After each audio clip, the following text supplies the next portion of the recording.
what I'm doing here is our chamber test. So what we have here is a nest. Remove these nests. We make it for a negative whatever your part is. Then we put it in this fixture. All we're doing is we activate this little press that seals up around this O-ring, and then our test circuit is just this tubing and a little bit of volume around your part. So for example, we have 3 bottles here. One good one, 2 bad ones. They got a small hole in them. One bad one is 0 volume, one bad one we filled up with volume.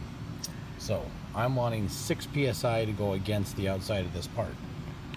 So I'll place the good part in, close it, and you do 2 things. So I'm filling our chamber, 22 psi is equaling 6 psi in the part, and we're getting a 0.05 psi decay value there.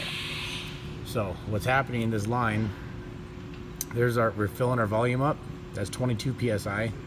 The valve opens, that 22 psi is now going from the little chamber inside our tester. That high pressure 22 psi is now spread across our entire test circuit onto the part, equaling 6 psi. So I'll do it again. As soon as I press start, you'll see the pressure jump up here. Here's our chamber, 21.3. That equals 6 psi right there. And then this was our fill. We got to 6 psi, a little bit of settle, and that was our test. Depending on how your part reacts, you can run that test even faster. So that 0.05 psi is not really a decay. That is the pressure pushing down on this part. Compressing this part at all in our test circuit makes the volume in our test circuit bigger, therefore the pressure drops. That's what shows up as the decay. So now take a bad part, there's no volume in this, so if there's any hole, which there is, the only place the air can go is inside, and then the tester will see that leak. So running the bad part, can't even get to 6 psi because all the air went inside the part.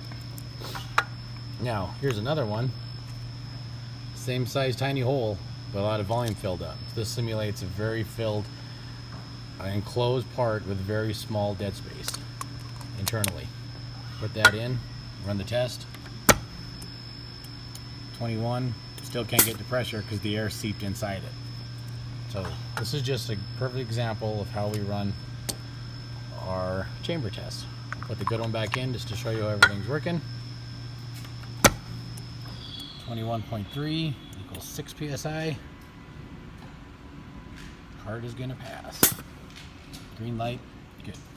As I said before, we can have different size nests for different parts.